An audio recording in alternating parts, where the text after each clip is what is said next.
32절까지 말씀입니다.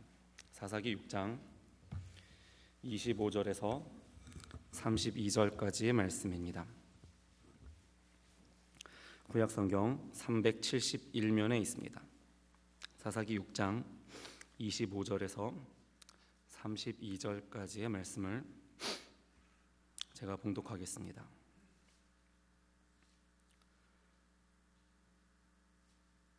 그날 밤에 여호와께서 기드온에게 이르시되 내 아버지에게 있는 숫소 곧 7년 된 둘째 숫소를 끌어오고 내 아버지에게 있는 바알의 제단을 헐며 그 곁에 아세라상을 찍고 또 이 산성 꼭대기에 네 하나님 여호와를 위하여 규례대로 한 제단을 쌓고 그 둘째 숫소를 잡아 네가 찍은 아세라 나무로 번제를 드릴지니라 하시니라.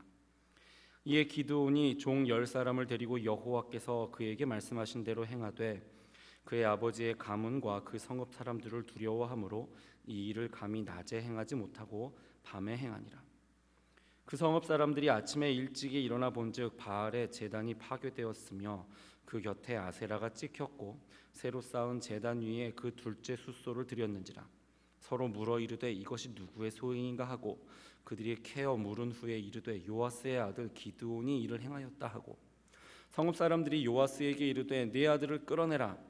그는 당연히 죽을지니 이는 바알의 제단을 파괴하고 그 곁에 아세라를 찍었음이니라 하니 요아스가 자기를 둘러선 모든 자에게 이르되 너희가 바알을 위하여 다투느냐?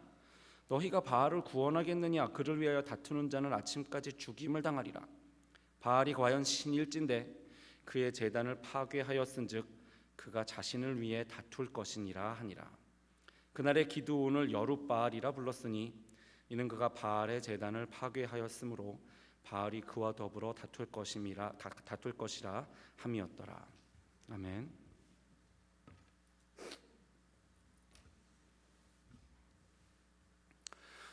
우상의 정의에 대해서는 여러 사람들이 여러 모양으로 정의 내려왔지만 좀 단순하게 말하자면 우상이라는 것은 우리가 하나님보다 우선순위에 놓는 어떤 다른 대상을 말하는 걸 겁니다. 그것이 다른 종교일 수도 있겠고 현대에는 물질이나 권력이나 명예나 영향력이나 자녀, 가족, 쾌락, 심지어는 교회 생활도 우리의 우상이 될 수 있습니다. 그 대상이 무엇이건 간에 그것이 하나님의 자리에 있는 것을 우상이라고 할 수 있겠지요. 이렇게 보면 생각보다 많은 사람들이 하나님보다 우선시하고 있는 뭔가 다른 것, 즉 우상을 가지고 있음을 알 수 있습니다. 한번 생각해 보시기 바랍니다. 여러분도 혹시 우상이 있으신가요? 그러므로 이러한 우상 숭배의 본질은요, 신앙심이 아니라 자기 중심성입니다. 우상 숭배의 본질은 신앙심이 아니라 자기 중심성입니다. 무슨 말이냐? 사람들은 어떤 이기적인 이유에서 우상을 섬긴다는 말입니다. 내가 현재 섬기고 있는 우상에 대한 신앙심도 아니라는 것이 중요합니다. 우상 숭배는 나를 위해서 하는 것이라는 얘기입니다. 우상을 섬기는 이유는 그 우상이 뭔가 나에게 이득을 주기 때문에, 그래서 우상 숭배를 하는 겁니다. 정말 그럴까요? 한번 생각해 보시겠습니다. 사람들은 자기를 위해서 우상 숭배를 하는 겁니다. 이를테면 현대인들은 돈과 권력과 성과 명예 이런 것들을 하나님의 자리에 놓곤 하지요. 그런데 생각해 보면 돈을 추구하는 이유는 그 돈이 우리가 원하는 것을 얻도록 해주기 때문이지요. 권력도 우리가 원하는 것을 얻을 권리를 우리에게 주는 것이고요. 성이라는 것은 우리가 좋아할 만한 쾌락을 줍니다. 명예도 일종의 힘이죠. 명예와 인기는 내가 이루고자 하는 일에 사람들의 도움과 지원을 얻도록 도와줍니다. 세상에 만연한 우상들은 결국 우리가 원하는 것을 충족시켜주는 방식으로 기능합니다. 기분을 좋게 해준다거나 미래에 대한 확신을 준다거나 또는 그냥 내가 좋아한다거나 우상이 작동하는 방식은 기본적으로 같습니다. 나의 이득을 위해서 일한다는 겁니다. 오늘 본문에 등장하는 이스라엘 백성들이 이런 점을 잘 보여주고 있습니다. 당시 고대인들은 바알과 아세라를 섬겼는데 왜일까요? 이러한 신들이 풍년이 들도록 해준다고 믿었기 때문입니다. 그거예요. 자기들의 유익. 이 신들을 향한 순수한 섬김이라기보다는 이 가짜 신들이 자기들의 삶에 도움이 된다고 믿었기 때문에 섬겼다는 얘기입니다. 도움이 되니까 나의 신입니다. 도움이 되니까 돈이든 명예든 권력이든 그렇게 열심히 따라가는 겁니다.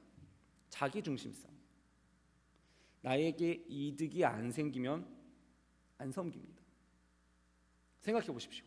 요새 혹시 주변에서 바알과 아세라를 섬기는 분 보셨나요? 없지요? 네. 요새 주변에서 혹시 제우스 신을 섬기는 분을 보신 적 있으신가요? 없을 겁니다. 왜요? 이제는 그것들이 진짜 신이 아닌 줄을 알거든요. 이제는 섬겨도 이득이 안 되는 것을 아니까 섬길 이유가 없어진 겁니다. 이 신들은 진짜가 아니라서 우리의 욕망을 섬겨줄 수가 없으니까 버려진 겁니다. 제가 지금 이 우상들이 우리의 욕망을 섬긴다라고 했습니다. 예, 이것이 바로 우상 숭배가 지닌 자기중심성의 실체입니다. 무슨 말이냐? 우리가 우상을 섬기는 것이 아니라 반대로 이 우상이 우리의 욕망을 섬기는 겁니다. 다시요. 우리가 우상을 섬기는 것이 아니라 그 우상이 우리의 욕망을 섬긴다는 얘기입니다. 이것이 우상 숭배가 작동하는 방식입니다. 원래는 우리가 하나님을 섬겨야 되지요. 그렇지만 하나님 대신에 우상을 선택합니다. 그런데 그게 우리가 이 우상을, 이 하나님이 아닌 다른 우상을 섬기려고 그러는 게 아니에요. 우리가 실제로 섬기고 있는 것은 우리 자신의 욕망인 겁니다. 하나님 대신에 다른 우상을 가져놓고 이 우상을 섬기는 것이 아니라 나의 욕망을 섬기고자 하는 겁니다. 우리는 우상을 섬기는 것이 아니라 실제로는 우리의 욕망을 섬기는 겁니다. 그리고 이것이 오늘 본문이 보여주고 있는 내용입니다. 하나님께서 기드온에게 바알과 아세라 우상을 파괴하라고 하셨습니다. 그래서 파괴했지요. 이 겁쟁이 아저씨는요, 낮에는 사람들이 무서우니까 밤에 몰래 가서 우상을 부셔버렸습니다. 다음날 아침에 난리가 났지요. 누가 그랬냐? 소란이 벌어집니다. 이 우상집 아들 기드온이 그랬다는 사실이 밝혀졌습니다. 그러니까 그 아버지인 요아스에게 와서 소리를 질러댑니다. 30절이지요. 성읍 사람들이 요아스에게 이르되 내 아들을 끌어내라. 그는 당연히 죽을지니 이는 바알의 제단을 파괴하고 그 곁에 아세라를 찍었음이니라 하니. 그런데 이 기드온의 아버지인 요아스의 대답이 흥미롭습니다. 우상 숭배를 하던 기드온 집의 가장이 누군가요? 바로 그 아버지 요아스잖아요. 동네 사람들이 화가 난 이유는 아마도 이 온 동네 사람들이 이 집에 모셔놨던 우상을 함께 섬겼기 때문일 겁니다. 무슨 말이냐면 이 요아스라는 사람은 직접 우상을 집에다 모셔다 놓고 섬기던 사람이라는 겁니다. 다른 사람보다 좀 더 바알과 아세라에 대한 열심이 있는 사람이었을 것이라는 말이지요. 다른 사람들보다. 그렇게 바알에 대해서 열심이 없었다면 굳이 집에까지 우상을 모셔놓을 필요가 없죠. 옆집에서 있는 거 찾아가면 될 텐데. 그러니까 이 사람도, 이 요아스도 바알 숭배를 나름 열심히 하던 사람입니다. 그런데 어떻게 됐죠? 자기 아들 기드온이 이 우상들 때문에 지금 공경에 처했습니다. 그러니까 갑자기 자기 아들의 변호사로 돌변해버립니다. 이게요, 만약에 이 사람이 진심으로 바알과 아세라를 섬겼다면요, 자기가 제일 먼저 기드온을 잡아다가 죽여버려야 되지 않을까요? 그렇게 열심히 섬기던 바알과 아세라를 죄다 박살을 내놨는데 그걸 가만히 두고 볼 수가 없잖아요. 그런데 이 아버지는 그렇게 하지 않습니다. 자기 아들을 변호하고 있죠. 자, 그러면 이 요아스는요, 이제 바알 숭배자인가요? 이젠 아니지요. 오늘 아침까지는 동네에서 바알과 아세라를 가장 좋아하던 사람이었는데 한순간에 이제는 바알 교회에서 탈퇴해버렸습니다. 왜요? 자기 아들이 죽게 생겼으니까요. 내 아들이 죽게 생겼는데 바알이고 아세라고 문제가 아니다 이거지요. 바알과 아세라는요, 분명히 요아스에게 그에게 풍년을 가져다주는 신들이었습니다. 어제까지는 동네 사람들이 바알과 아세라에게 절하러 오면서 아마 우상이 있는 집이니까 거기다 수수료도 좀 줬을 수도 있습니다. 부수입도 나왔었겠죠. 우상을 자기의 이익 때문에 섬긴 겁니다. 그렇지만 자기 아들에게 위기가 닥쳐오니까 이런 우상이 다 필요 없는 겁니다. 그러니까 이제 바알교, 아세라교 탈퇴, 이렇게 되는 겁니다. 우상이라는 것이요, 딱 나에게 도움이 될 때까지만 유효한 대상입니다. 왜냐하면요, 우상 숭배라는 것은 사실 내가 우상을 섬기는 것이 아니라 우상이 나의 욕망을 섬기고 있는 것이기 때문에 그렇습니다. 우상 숭배의 본질은요, 신앙심이 아니라 자기 중심성입니다. 다른 말로 우상 숭배는 바로 나를 위해서 싸우는 행위입니다. 우상 숭배는 나를 위해서 싸우는 행위라는 거죠. 그러니까 우상 숭배는 나의 이기적인 욕망에 대한 것이라는 말이죠. 내가 우상을 섬기는 것이 아니라 우상이 나의 욕망을 섬기는 것이고요. 그러면 우리는 어떻게 이 우상 숭배를 이길 수 있을까요? 그렇게 우상이 정말로 나의 욕망을 섬기는 것이라면 이거 정말 끌리지 않을 수가 없겠네요. 그렇죠? 그러니까 우리는 어떻게 이 자기 중심성, 자기 섬김의 마음을 극복할 수 있냐는 겁니다. 나의 이기심을 상대로 우리는 어떻게 이길 수 있습니까? 이걸 기억하셔야 됩니다. 영적 전쟁의 문제는요, 결국에는 순종의 문제로 치환됩니다. 영적 전쟁의 본질은요, 하나님께 대한 순종이라는 말입니다. 무슨 말이냐? 우리는 우리의 순종을 통해서 영적인 싸움을 싸운다는 겁니다. 우상 숭배를 하는 이 자기중심성과 싸워야 되는데 어떻게 싸우느냐? 우리는 우리의 순종을 통해서 이 영적인 싸움을 싸운다는 겁니다. 이렇게 영적 전쟁 이러면요, 어떤 분들은 막 대적 기도를 하고 귀신을 쫓아내고 이런 것만 생각하시는 경우가 있습니다. 그래서 나는 영적 전쟁 같은 거랑은 좀 별 상관이 없어, 이러는 분도 계시죠. 물론 그런 종류의 영적 전쟁도 있고 이거 전혀 무시할 수 없습니다. 그렇지만 그런 특별한 모양의 영적 전투라는 것은요, 신앙인으로서 우리가 싸워야 되는 영적 전쟁 전체의 아주 일부에 불과합니다. 사실은요, 우리의 삶 전체가 영적 전쟁으로 가득하기 때문입니다.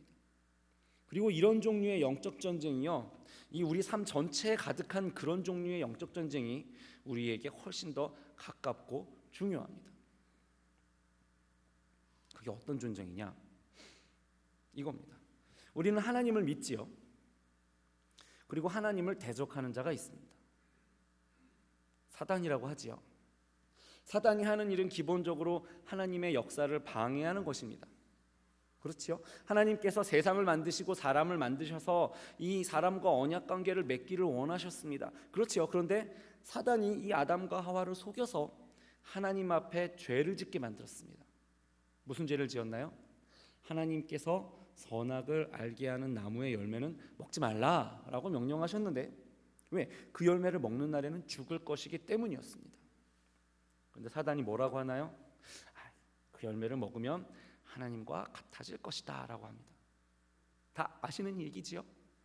자, 이것을 아담과 하와의 입장에서 생각해 보는 겁니다. 그들은 이 열매를 먹으면 죽는다는 사실을 알았습니다. 왜? 하나님께 들었으니까요. 그런데 사단이 그게 아니라고 하면서 그들에게 선택을 하도록 하는 겁니다.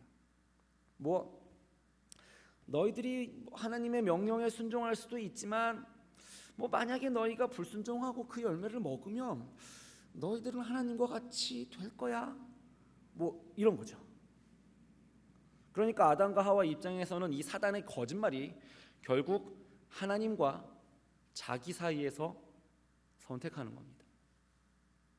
하나님의 말씀을 들을 것이냐 아니면 내 마음대로 할 것이냐, 하나님께 순종할 것이냐 아니면 내가 하나님과 같아질 것이냐, 그 문제인 거예요 지금.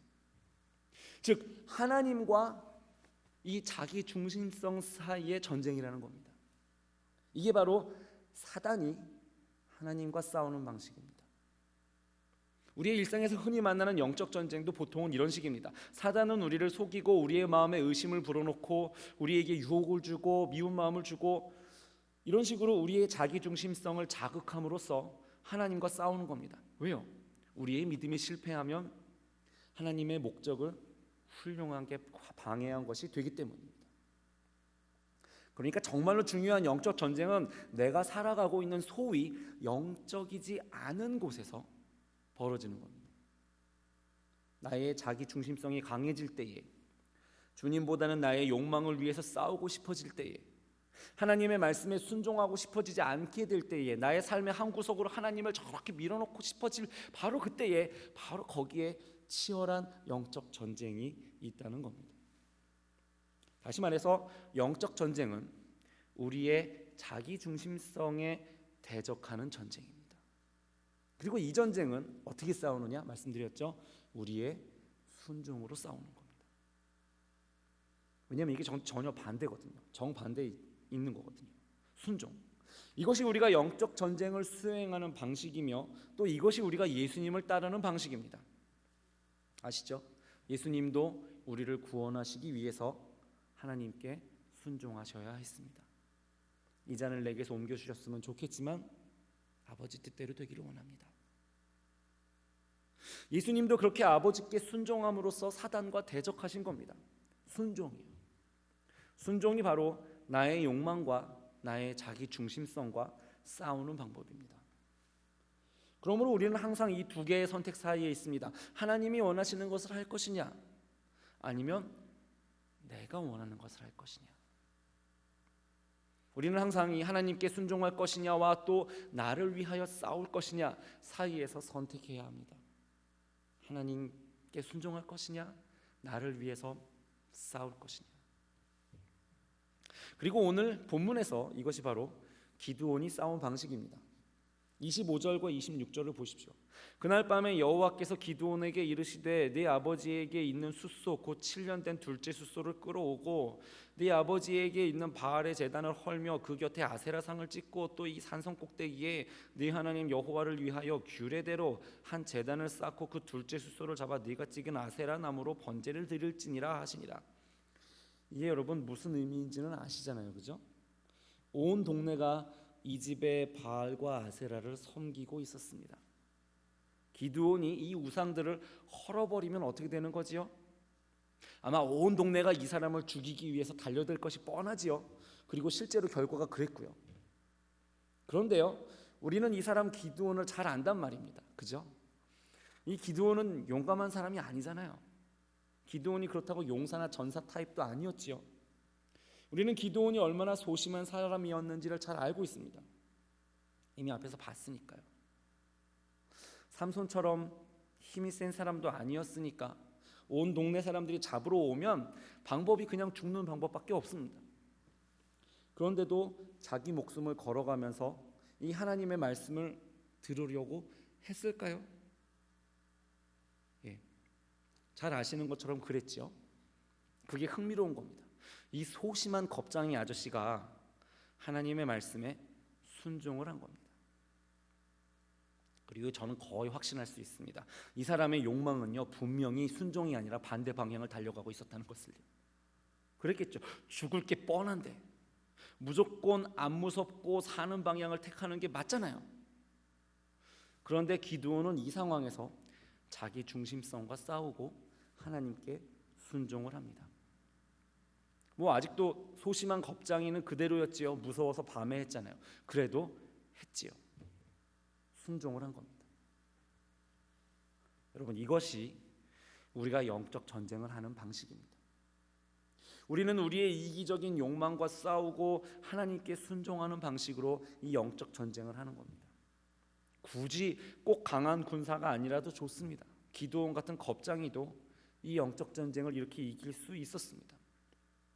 오늘의 본문에 32절을 보니까요, 기드온은 그래서 여룻바알이라는 별명을 얻었습니다. 이게 무슨 뜻이라고 설명하지요? 바알이 그와 더불어 다툴 것이라 라는 뜻이라고 하죠. 무슨 말이냐? 이 겁쟁이 아저씨 기드온은요, 이제는 바알의 싸움꾼, 바알의 대적자가 된 겁니다. 이제는 바알을 상대로 해서 싸울 만한 인물, 즉 바알과 동급, 바알과 같은 레벨로 여겨졌다는 겁니다. 바알과 싸울 사람. 뭘 해서요? 하나님의 명령 하나에 소심하게 순종하나 해서요. 여러분, 선택은 항상 우리가 하는 겁니다.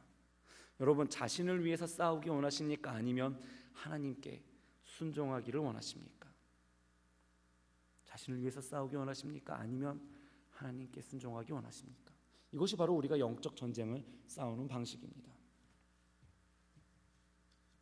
그러니까 이 하나님께 순종하는 것이 우리가 영적 전쟁을 수행하는 방식이라는 거지요. 그렇지만 우리가 과연 이 전쟁을 이길 수 있을까요? 우리는 마귀의 유혹에 맞서서 싸워야 하는 것이고, 마귀는 우리보다 훨씬 세잖아요. 사실이 그런데 나는 겁쟁이까지는 기드온처럼 겁쟁이는 아닌지 모르겠지만, 그래도 우리의 대적은 분명히 우리보다 강할 텐데 우리가 정말 이 전쟁을 이길 수 있을까요?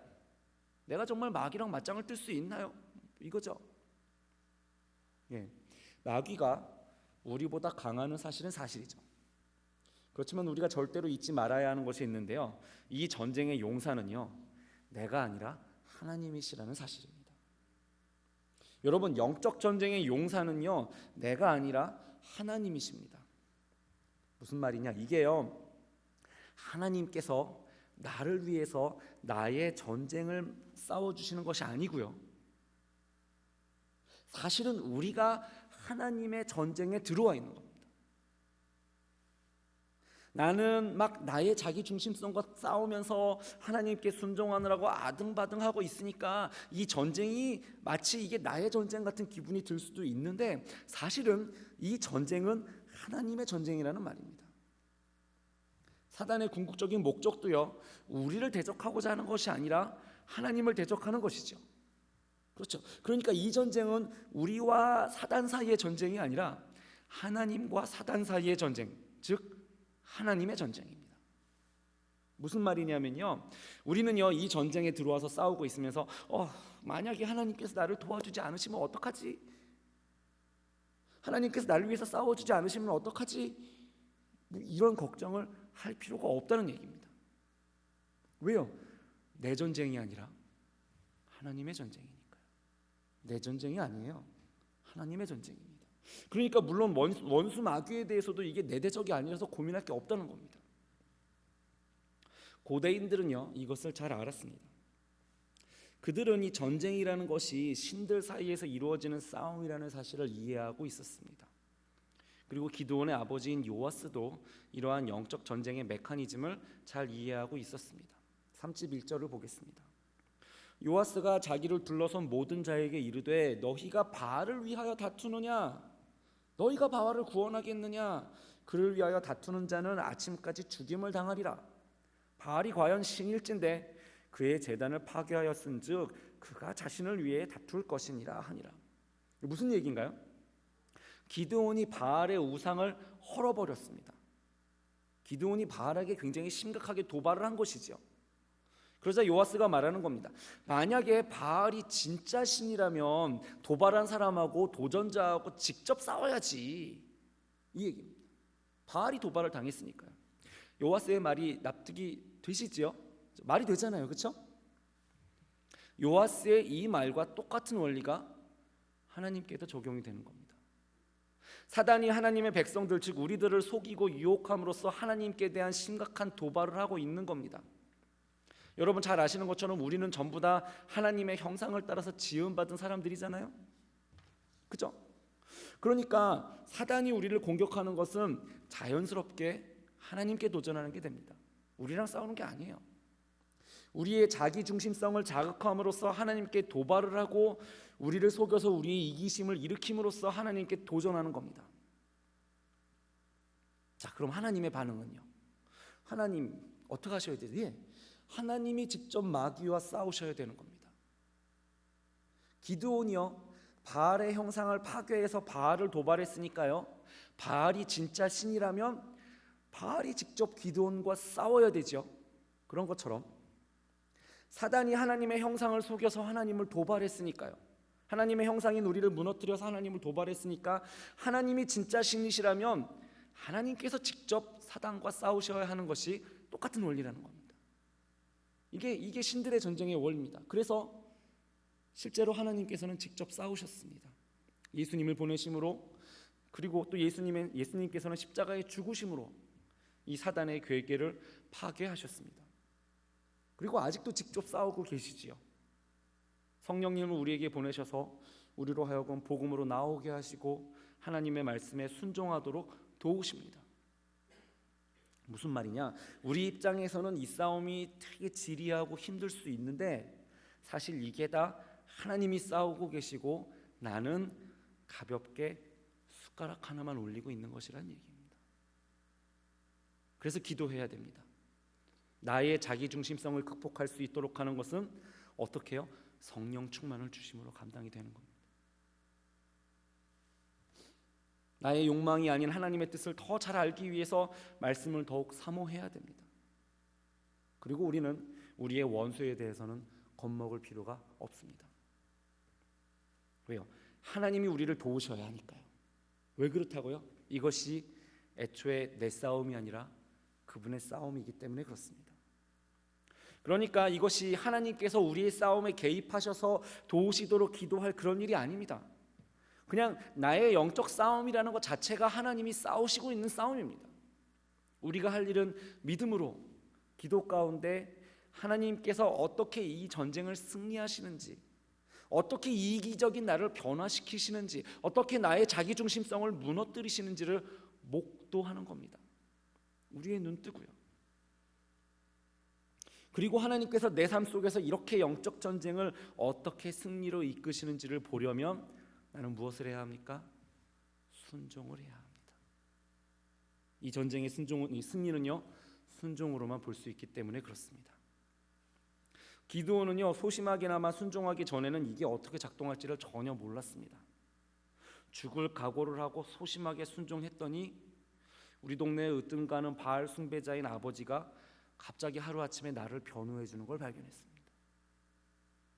순종하기 전엔 몰랐는데 순종하면 하나님이 어떻게 싸우시는지가 보이더라는 말입니다.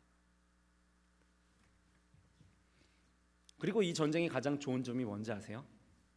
이 전쟁은 결과가 이미 정해져 있다는 겁니다.